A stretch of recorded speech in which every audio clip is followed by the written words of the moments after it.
Hello students. हम लोगों ने लास्ट वीडियोज़ में स्टडी किया था कि टेम्परेचर के इंक्रीज और डिक्रीज होने से स्टेट्स ऑफ मैटर में किस तरीके से चेंज हो सकता है और उसके कुछ इफ़ेक्ट्स हम लोगों ने पढ़े थे, जैसे कि मेल्टिंग पॉइंट हो गया, बॉइलिंग पॉइंट हो गया और डिपोजिशन। इन सब चीज़ों की स्टडी हम लोग पहले ही कर चुके हैं। आज हम लोग चैप्टर्स के लास्ट कुछ पॉइंट को डिस्कस करने वाले हैं, जिसमें से जो पहला पॉइंट है वो ये है कि effect of change of pressure, यानी कि जैसे टेम्परेचर को चेंज करने से स्टेट्स ऑफ मैटर में चेंज होता है, वैसे ही अगर हम लोग प्रेशर को चेंज करेंगे तो मैटर के स्टेट में किस तरीके से चेंज हो सकता है। तो आइए स्टार्ट करते हैं। Gases can be liquefied by applying pressure and reducing the temperature. When a high pressure is applied to a gas, it gets compressed, and if the temperature is lowered, the gas is liquefied.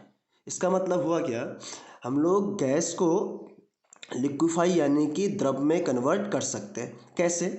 अगर हम लोग gases state में temperature को कम कर दें और pressure को बहुत ज़्यादा हाई कर दें तो क्या होगा, गैस जो आपके गैस के पार्टिकल्स होंगे वो उनकी स्पीड कम हो जाएगी और वो क्या होंगे, एक दूसरे के पास पास आ जाएंगे और इस तरीके से गैस को लिक्विड में हम लोग कन्वर्ट कर सकते हैं। ठीक है।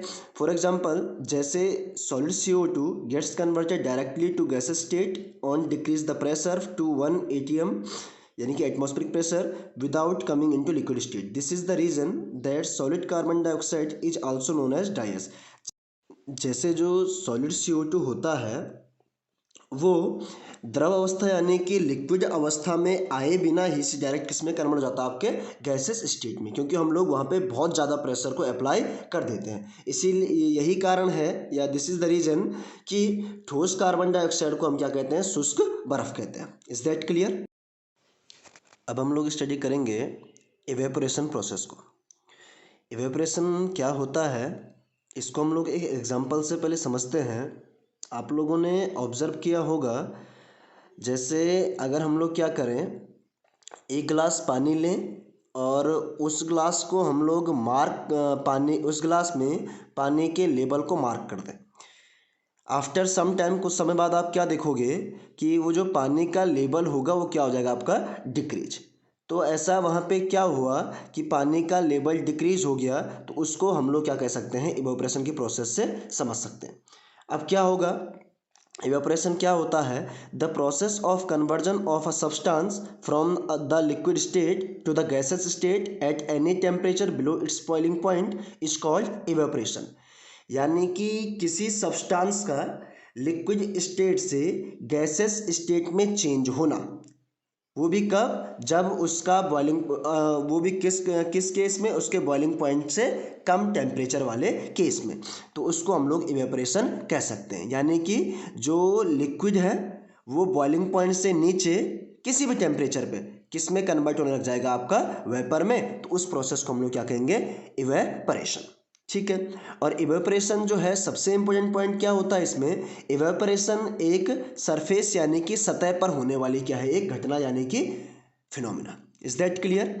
अब हम लोग डिस्कस करते हैं कि इवेपोरेशन को इफेक्ट करने वाले फैक्टर्स कौन कौन से।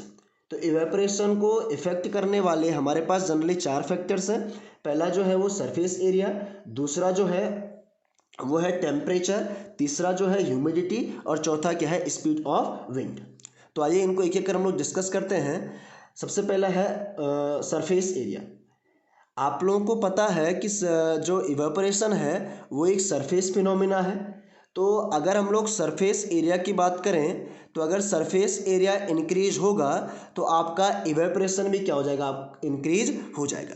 कैसे? जैसे फॉर एग्जांपल, एक गिलास में हम लोगों ने चाय रखी हुई है, कप में चाय रखा हुआ है और कप के नीचे जो प्लेट्स होती हैं उसमें चाय रखा हुआ है। तो आप क्या ऑब्जर्व करोगे कि जो प्लेट में रखी हुई चाय होगी वो आपकी ज़्यादा जल्दी इवेपोरेट यानी कि ठंडी हो जाएगी और उसको हम आसानी से पी सकेंगे। क्यों? क्योंकि उसका सरफेस क्या होता है, आपका ज़्यादा. Is that clear? दूसरा है टेम्परेचर. टेम्परेचर अगर इंक्रीज होगा तो इवेपोरेशन भी क्या हो जाएगा आपका इंक्रीज। क्यों? टेम्परेचर इंक्रीज होने पे जो पार्टिकल्स होंगी उनकी काइनेटिक एनर्जी क्या हो जाएगी आपकी इन ज़्यादा हो जाएगी और ज़्यादा फास्टली क्या करेंगे आपके इवेपोरेट होते जाएंगे। तो इस प्रकार से टेम्परेचर को इंक्रीज करने से इवेपोरेट वो क्या होगा ज़्यादा आसानी से होगा। आर्द्रता यानी कि ह्यूमिडिटी। ह्यूमिडिटी का मतलब होता है कि जो मॉइस्चर प्रेजेंट है कहाँ एटमॉस्फेयर में। अगर एटमॉस्फेयर में ह्यूमिडिटी ज़्यादा होगी तो इवेपोरेशन क्या हो जाएगा आपका कम। क्यों? क्योंकि वायु में या विंड में हम लोग या एटमॉस्फेयर हम लोग कह सकते हैं कि वहाँ पहले से ही क्या प्रेजेंट है आपका, पहले से ही वहाँ पे वेपर यानी कि वाटर वेपर क्या होता है प्रेजेंट होता है। और तो उससे क्या होगा टेम्परेचर तो मिल नहीं पाएगा, और टेम्परेचर अगर मिल नहीं पाएगा तो इवेपोरेशन क्या हो जाएगा आपका कम हो जाएगा। और लास्ट जो प्रोसेस है वो है या लास्ट जो फैक्टर है वो है स्पीड ऑफ विंड। अगर आपकी हवा की गति या वायु की गति तेज होगी तो इवेपोरेशन भी क्या हो जाएगा सबसे ज़्यादा। कैसे? जैसे आप लोग एग्जाम्पल के थ्रू समझ सकते हो, हम लोग कपड़ों को जब सुखाते हैं और अगर हवा तेज चल रही होती है तो ज़्यादा तेज़ी से या ज़्यादा आसानी से आपके कपड़े सूख जाते हैं। क्यों? क्योंकि जो वाटर वेपर के पार्टिकल्स होते हैं, जलवाष्प जो कण होते हैं वो वायु के साथ क्या होते हैं उड़ जाते हैं, जिससे आसपास के जो वाटर वेपर हैं उनकी मात्रा या उनकी जो अमाउंट्स होती है क्या होती है आपकी डिक्रीज हो जाती है और इवेपोरेशन क्या हो जाएगा आपका इंक्रीज। तो इस तरीके से हम लोग कह सकते हैं कि इवेपोरेशन को ये 4 फैक्टर्स अफेक्ट कर सकते हैं। अब हम लोग लास्ट टॉपिक को डिस्कस करेंगे, इवेपोरेशन कॉजेस कूलिंग, यानी कि जो वाष्पीकरण की प्रोसेस है उसके कारण ठंडक यानी कि कूलिंग कैसे होती है। The particle of liquid absorb energy from the surrounding to regain the energy lost during evaporation. This absorption energy this absorption of energy from the surrounding make the surrounding cold. वाष्पीकरण की जो process यानी कि evaporation process के दौरान क्या होता है, जो लिक्विड के पार्टिकल्स हैं वो अपने आसपास के सराउंडिंग से क्या करते हैं एनर्जी को एब्जॉर्ब करते हैं। अब जब सराउंडिंग से एनर्जी को एब्जॉर्ब करेंगे तो सराउंडिंग में क्या हो जाएगा एनर्जी का कमी, यानी कि एनर्जी क्या हो जाएगी सराउंडिंग में कम हो जाएगी, जिसके कारण क्या होगा आपका सराउंडिंग यानी कि वातावरण क्या हो जाएगा ठंडा हो जाएगा। Is that clear? इसको हम लोग एक प्रैक्टिकल से भी समझ सकते हैं। एसीटोन एक ऑर्गेनिक सब्सटेंस है, अगर हम लोग उसको अपनी हथेली पर गिराएंगे, जनरली एसीटोन का यूज़ जो नेल पॉलिश होती है उसको हटाने के लिए हम लोग कर सकते हैं।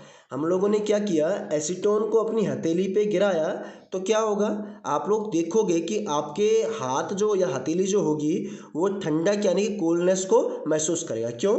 क्योंकि जो एसीटोन के पार्टिकल्स होंगे वो आपकी हथेली से उसके आसपास से एनर्जी को एब्जॉर्ब कर लेंगे और उसके बाद कहाँ चल जाए, उसके बाद क्या हो जाएंगे वाष्पीकृत हो जाएंगे, जिसके कारण क्या होगा आपकी हथेली क्या करेगी शीतलता को महसूस कर लेगी।